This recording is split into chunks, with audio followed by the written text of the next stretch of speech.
Mr. Deputy Speaker, this is the Chancellor's fourth budget, but one thing unites them all. Every budget he comes to this House and things are worse, not better for this country. Compared to last year's budget, growth last year, down. Growth this year, down.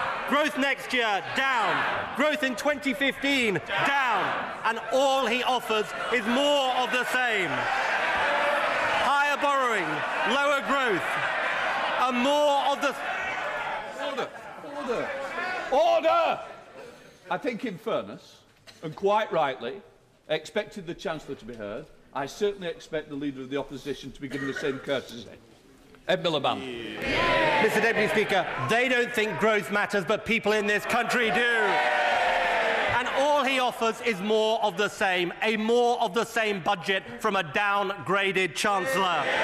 Mr. Deputy Speaker, Britain deserves better than this. And I do have to say to the Chancellor of the Exchequer, he almost need not have bothered coming to the House, because the whole budget, including the market-sensitive fiscal forecasts, were in the standard before he rose to his feet.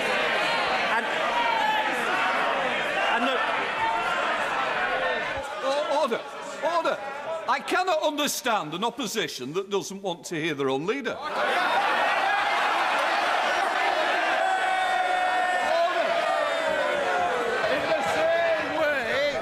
In the same way that the opposition didn't want to hear the Chancellor, the one thing I can guarantee that the people in this country want to hear what the honourable gentleman has got to say. Ed Miliband.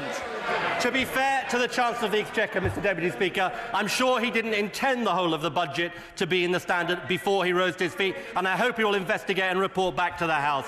Now, what did the Prime Minister declare late last year? And I quote, "The good news will keep coming." And what did the Chancellor tell us today? Under this government, the bad news just doesn't stop.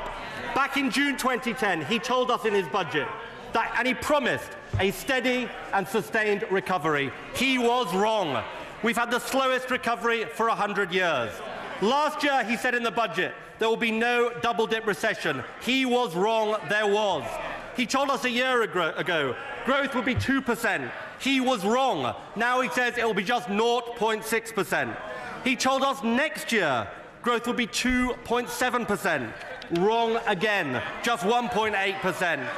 Wait for tomorrow, the Chancellor says, and I will be vindicated. But with this Chancellor, tomorrow never comes. He's the wrong man in the wrong place at the worst possible time for the country. It's a downgraded budget from a downgraded Chancellor. But Mr. Deputy Speaker, he has secured one upgrade this year, travelling first class on a second-class ticket from Crewe to London.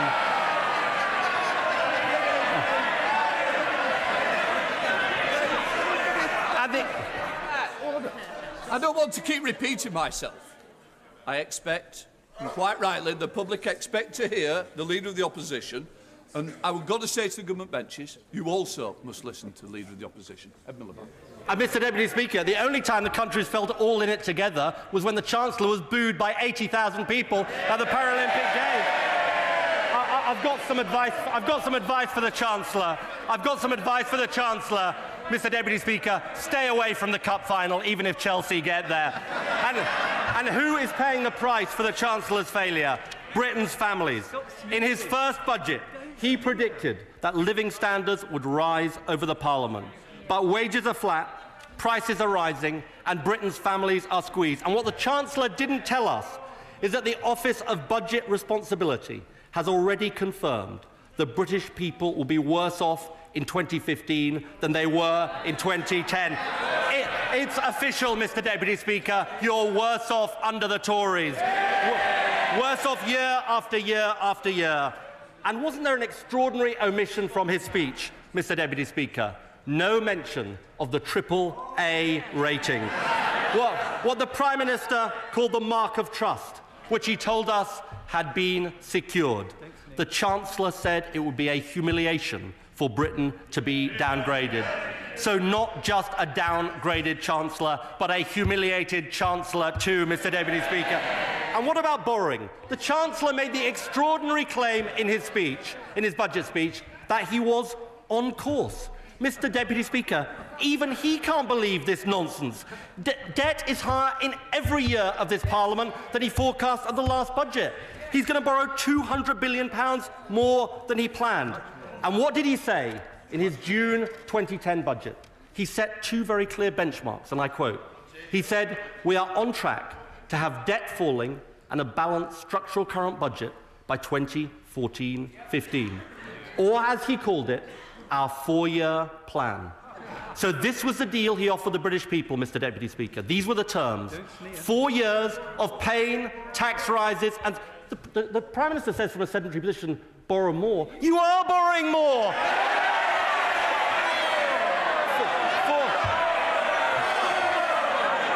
And who said it? And he just needs to look down the road, because the business secretary was asked, and he said, we are borrowing more, from his own business secretary. So these were the terms. These were the terms.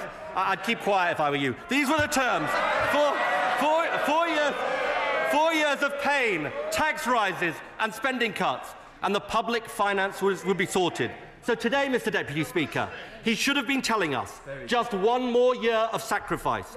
In 12 months, the good times will roll. Job done, mission accomplished, election plan underway. But 3 years on, what does he say? Exactly what he said 3 years ago. We still need 4 more years of pain, tax rises and spending cuts.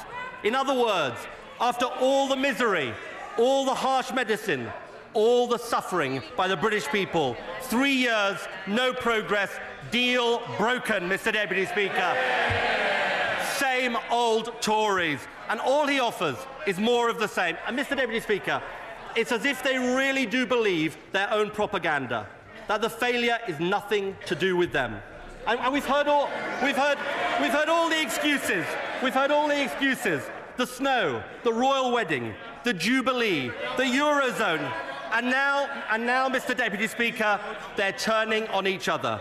The Prime Minister, what did the Prime Minister say last weekend? And I quote, he said this: "Let the message go out from this hall and this party. We are here to fight." Mr. Deputy Speaker, they're certainly doing that. The business secretaries turned on the Chancellor, the Home Secretaries turned on the Prime Minister, and the Education Secretaries turned on her. The whole country can see what's going on. The blame game has begun in the Cabinet. The truth is, Mr. Deputy Speaker, the Chancellor is lashed to the mast, not because of his judgment, but because of pride. Not because of the facts, but because of ideology. And why does he stay in his job? Not because the country want him, not because the party want him, but because he is the Prime Minister's last line of defence. The Bullingdon boys really are both in it together. And they don't understand. You need a recovery made by the many, not just a few at the top. It's a year now since the omni-shambles budget. We've had U-turns on charities, on churches, on caravans, and yes, on pasties. But what is the one policy? They are absolutely committed to? The top-rate tax cut. Mr. Deputy Speaker, John the banker, remember him. He's had a tough year, earning £1 million. And what does he get? He gets a tax cut of £42,500 next year. £42,500, double the average wage. Now, his colleague, Mr. Deputy Speaker, let's call him George, his colleague has done a little better, bringing home £5 million a year. What does he get as a tax cut? I know the Prime Minister doesn't like to hear what he agreed to. What does he get? A tax cut of nearly £250,000. And at the same time, everyone else is paying the price. The Chancellor is giving with one hand and taking far more away with the other. Hard-working families hit by the Strivers tax, pensioners hit by the granny tax, disabled people hit by the bedroom tax, millions paying more so that millionaires can pay less. Now, the Chancellor mentioned childcare in his speech. He wants a round of applause for cutting £7 billion in help for families this Parliament and offering £700 million of help in the next. But what are the families who are waiting for that childcare help told? They've got to wait over 2 years for the help to arrive. But for the richest in society, they just have to wait 2 weeks for the millionaire's tax cut to kick in. That is David Cameron's Britain. And of course, Mr. Deputy Speaker, still the Prime Minister refuses to tell us, despite repeated questions, about whether he's getting the 50p tax cut. So, Mr. Deputy Speaker, he's getting embarrassed now, Mr. Deputy Speaker, you can see. He's had a year to think about it. He's had a year to think about it. He must have done the maths. Even he should have worked it out by now. So come on, nod your head if you're getting the 50p tax rate.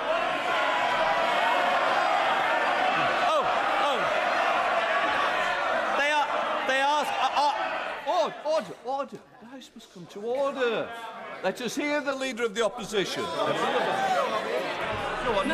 No, I'm not getting the 50p tax rate. I'm asking whether the Prime Minister is.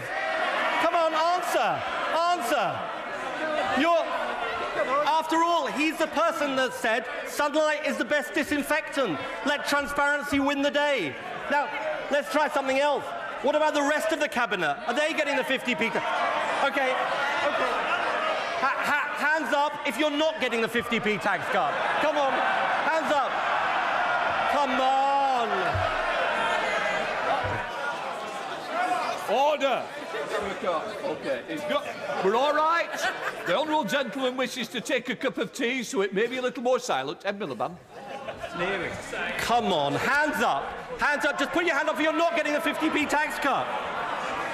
They're obviously... they don't like it, do they? At last, Mr. Deputy Speaker, the Cabinet are united with a simple message. Thanks, George. He's cutting taxes for them while raising them on everyone else. Now, the Chancellor announced some measures today that he said would boost growth, just like he does every year, and every year they fail. I could mention the National Loan Guarantee Scheme. He trumpeted that last year, and then he abolished it. Order. Mr. Mosley, I think your voice could be better saved for Chester FC this weekend. As the top of the league, I think you'd be better off cheering them on. Ed Miliband. He trumpeted the National Loan Guarantee Scheme. And then he abolished it just 4 months later. The Funding for Lending Scheme that he said would transform the prospects for small businesses. The work programme that is worse than doing nothing. And today he talked a lot about housing. And the Prime Minister said this in 2011. He launched his so-called housing strategy. And in his own understated way, he labelled it a radical and unashamedly ambitious strategy. He said it would give the housing industry a shot in the arm and help 100,000 people to buy their own homes. 18 months later, Mr. Deputy Speaker, how many families have been helped? Not 100,000, not even 10,000, just 1,500 people out of 100,000 promised. That's 98,500 broken promises. For all the launches, strategies and plans, housing completions are now at their lowest level since the 1920s, and 130,000 jobs lost in construction. It's a failing economic plan from a failing Chancellor. Mr. Deputy Speaker, the Chancellor has failed the test of the British people. Growth, living standards and hope. But he has not just failed their tests, he has failed on his own as well. All he has to offer is this more of the same budget. Today, Mr. Deputy Speaker, the Chancellor joined Twitter. He could have got it all into 140 characters. Growth down, borrowing up, families hit, and millionaires laughing all the way to the bank. Hashtag downgraded Chancellor. Mr. Deputy Speaker, more of the same is not the answer to the problems of the last 3 years. More of the same is the answer of a downgraded Chancellor in a downgraded government. Britain deserves better than this.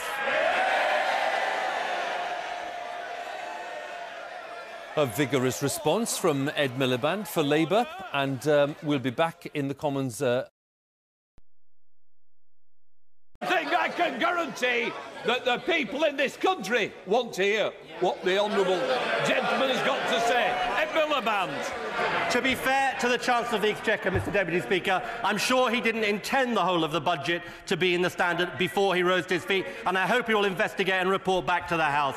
Now, what did the Prime Minister declare late last year? And I quote, "The good news will keep coming." Mr Deputy Speaker, this is the Chancellor's fourth budget, but one thing unites them all. Every budget he comes to this House and things are worse, not better for this country. Compared to last year's budget, growth last year, down. Growth this year, down. Growth next year, down. Growth in 2015, down. And all he offers... And look... Order. Order. I cannot understand an opposition that doesn't want to hear their own leader.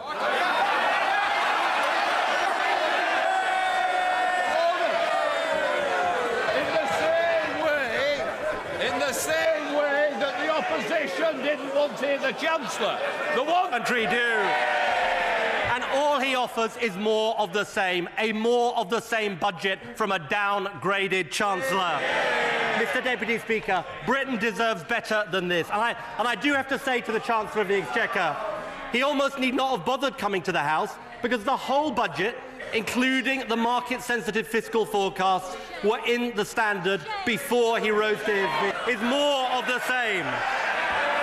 Higher borrowing, lower growth, and more of the... Order! I think, in fairness, and quite rightly, I expected the Chancellor to be heard. I certainly expect the Leader of the Opposition to be given the same courtesy. Ed Miliband. Mr Deputy Speaker, they don't think growth matters, but people in this country